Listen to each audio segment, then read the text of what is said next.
and she was kind and gracious. And she said, I think that'd be really sweet. And I'm glad that she saw it that way, because... Hello, everyone. Welcome to the show. Hit the subscribe button and thumbs up on this episode. Aspen Thompson, Kody Brown, and his former wife, Christine Brown's eldest daughter, is having a baby. The 30-year-old TLC Allen's pregnancy was confirmed. While reading on a local news segment of Fox 13th a Wednesday, as Aspen helped out on a Mother's Day shopping segment as a manager of a Kendra Scott store in Salt Lake City, Aspen was seen wearing a sundress as she cradled her expanding baby bump during the live.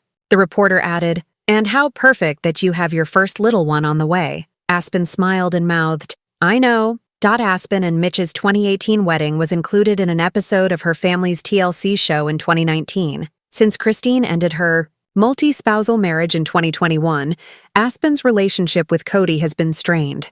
Aspen had approached Kody about their relationship during Sunday's episode of Sister Wives, Kody claimed. He claimed that Aspen asked him why he did not like her. "Sweetheart, I love you. I say, and always have, always will, and I do. Aspen and I discussed at length having a relationship that is not filtered through her mother's vision of me or my vision of her mother," he went on. Kody said he wishes to concentrate on maintaining a closer relationship with his older children in the future, further stating, "I'm trying to create this relationship where they're no longer having me represented to them by my ex-wives." Michael T. Paedon, 28, Paedon Brown, 26, Gwyn K. Ross, 23, Isabel Brown, 21, and Truly Brown, 15, are some other kids of Kody and Christine. Kody has 18 kids with his ex-partners Christine, Janelle Brown, Mary Brown, and Robyn Brown. Janelle Brown is discussing her last moments with her and her deceased son, Garrison Brown,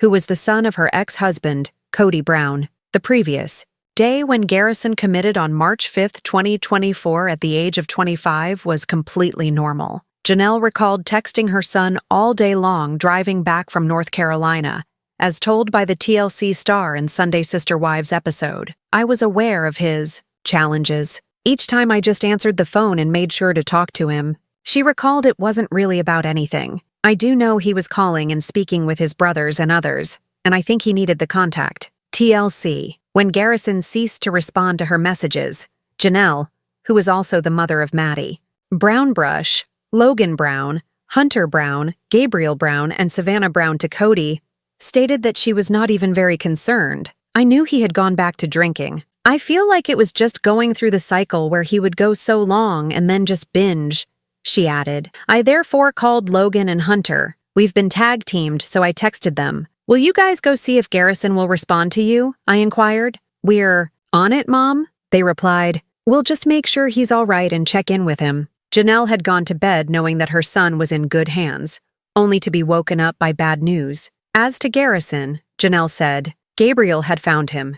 He says something like, "Mom, he's gone." "What do you mean?" "He's dead," he announced. "He took his own life," Janelle continued. "I got into the car and drove, but I do not recall the next several minutes. I do not know what happened," Janelle explained, stating that Garrison really had a problem with alcohol before he passed away. He never drank as a child. He did not even like the taste of it. It was through CO that he started drinking. He was really impacted by something that happened during the last year. He still had problems with alcoholism, anxiety, and depression, even though Janelle and the rest of the family had given him everything, all the love, all the support, all the assistance, all the resources. According to Janelle, during Sunday's program, Janelle said, "We knew he was in a bad place. Despite the fact that we were doing everything we could for him, he just couldn't hold on. He has had nights like this previously when he would drink, pass out, and go somewhat radio silent.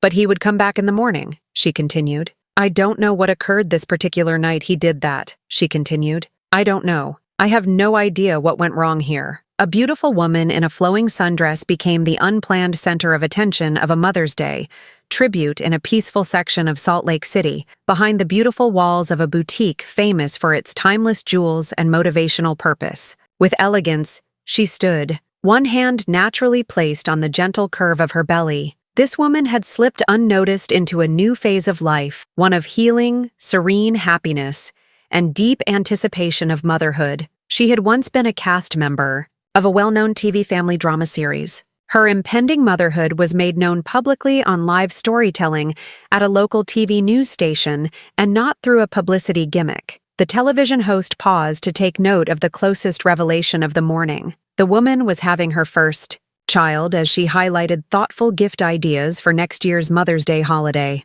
The moment was tender and authentic, and her face lighted up as she smiled silently in approval. She was initially introduced to audiences years earlier as just one of a number of children in a multi-layered, emotionally complex family with a pluralistic lifestyle. While not having been forgotten, that past had given way to a present she had crafted for herself. Her passage from daughter to wife was represented by her wedding, which had once been viewed on television in a beautiful montage of soft lights and genuine promises. She was now being initiated into yet another sacred role, that of motherhood, by this ritual. Although she had only newly been a mother, she had faced challenges and emotional complications en route. With time, the man she once called her strongest defender and mentor had grown distant. Conflict or betrayal did not initiate the estrangement. The breakdown had begun instead in the slow dissolution of a spiritual union that previously brought their entire family together. There had been a noticeable shift in the years following her mother's insistence on taking a different path from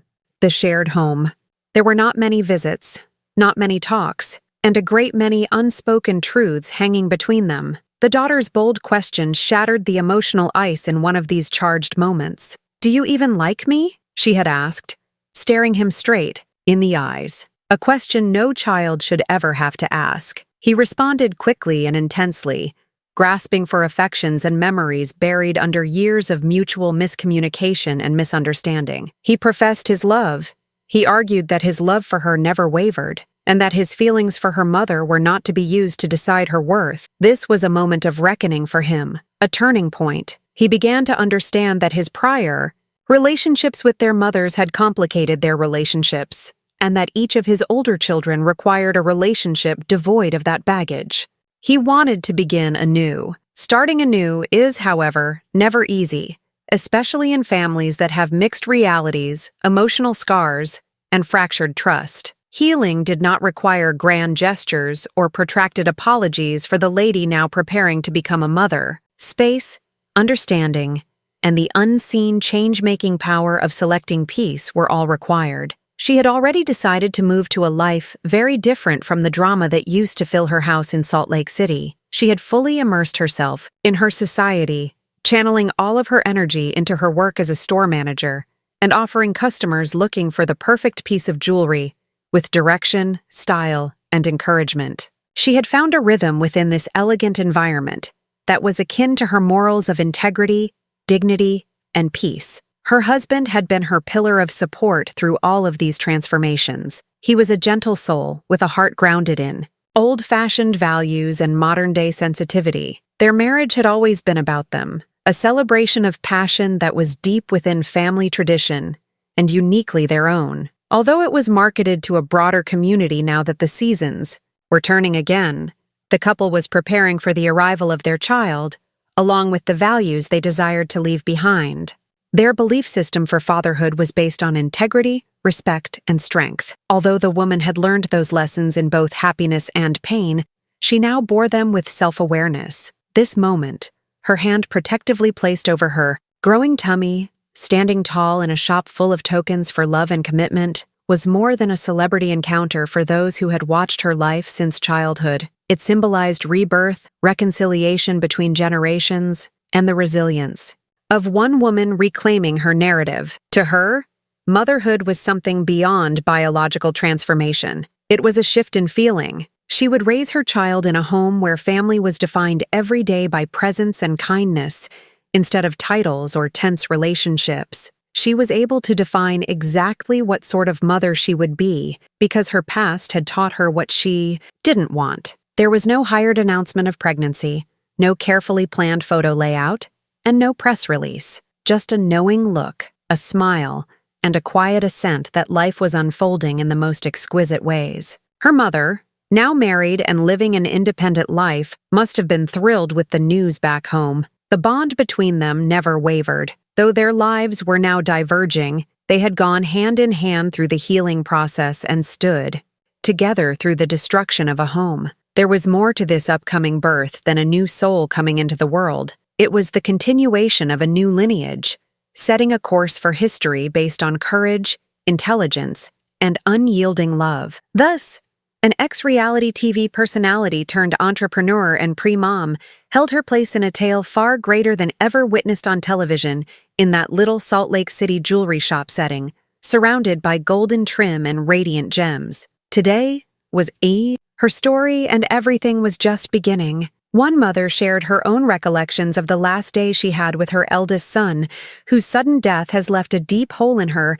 and in those around him in a heart-wrenching and eye-opening moment, caught on camera on a recent installment of a hit family documentary show. The story she tells is one of a young man caught up in an inner struggle, battling unseen demons, and the unshakable efforts of a family to give love and support, despite relentless hardship. On so many levels, the day before disaster struck was ordinary, near blatantly normal. It was a routine day filled with quiet moments of bonding and familiar routines, she reports. She was departing from the house they had shared and crossing states as she embarked on a new journey in her life. She chatted with her son through SMS on her mobile all day long. Although they often had brief and light conversations, these were meaningful that extended far beyond the words. She thought with a softness that hid the tempest below. I texted him back and forth all day. It has nothing to do with fixing anything or solving problems. Sometimes it was just about being there for each other. He really did need that connection, in my estimation. He was also calling and checking in on his brothers. She recognized the ongoing issues that had been inherent in her son's existence, despite all her attempts to maintain them close. Issues of mental health, anxiety attacks, and burgeoning alcoholism that had crept in stealthily but took hold rapidly. She had recognized for years that her children wrestled with pain and confusion behind his external facade. Although the family spilled their love and money to attempt to help him find comfort, it was challenging for them to grasp the extent of his agony due to the complexity and multifaceted nature of his fight. She did not concern herself when her son remained silent for a time that day. With his background of switching back and forth between spells of normalcy and withdrawal, this silence was to be expected. She declared, "I knew he'd been drinking again, and he'd go through these cycles. He'd have periods of good luck before, falling back into his old ways. It was part of this tragic pattern that we had seen before." Scared but hopeful, she called the other kids and asked them to check on their brother. Over time, the family had developed a system where they looked out for one another and provided support when someone was having trouble. To ensure he was all right, I texted his brothers and asked them to see if they could try to get an answer from him, she insisted. They said they were trying to work on it and would do their best to reach out to him. She allowed herself to sleep, a bit relieved that her son was in good care. But the peace was short-lived. She was suddenly awakened late that evening by a phone call that shattered her world. Her older brother had taken his own life, and her younger son had made the heartbreaking discovery. She was told the harsh, indescribable information that her son had passed away. Memories grew fuzzy in the brief aftermath. She recalled driving to be with her family and facing the awful reality that no one wanted to even consider. But so great was the shock that the details were forgotten in a haze. As she reflected upon her son's life, she revealed the way alcohol entered his life as a horrible and fairly new experience. He did not drink every day. He never enjoyed the flavor of it. Indeed, she murmured, his drinking started during that global health crisis that hit so many individuals when the world of everyone was turned upside down. It somehow caught hold of him, and it worsened over the past year. He was really consumed by it. Despite the family's round-the-clock efforts to create a base of unwavering love, care, and professional support, her son's addiction, anxiety, and depression issues continued. They attempted everything available to assist him, including family support groups, therapy, medical treatment, and continued emotional support, but his issues gripped him tightly. She stated with heartbreaking candor, "We knew he was in a dark place.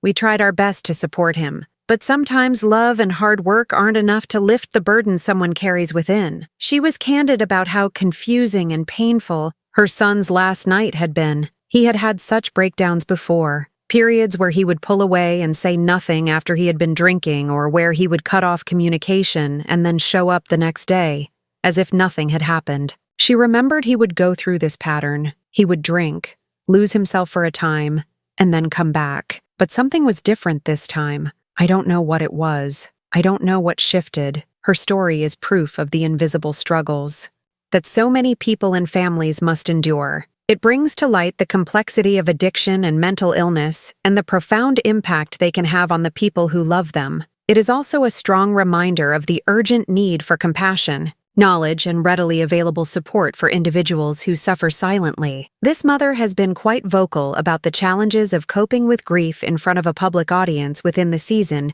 and in subsequent interviews. Her canard has generated conversations regarding the existence of addiction and mental illnesses, motivating others to come forward for treatment and encouraging more awareness in communities far removed from hers through agonizing yet determined moments. The journey of this family by love, grief, and healing continues. She inspires people who go through such losses by telling her story, showing that the power of love and family relationships prevail even in the worst situations. Thank you for watching. Don't forget to subscribe to my channel. Get more updates daily. See you soon.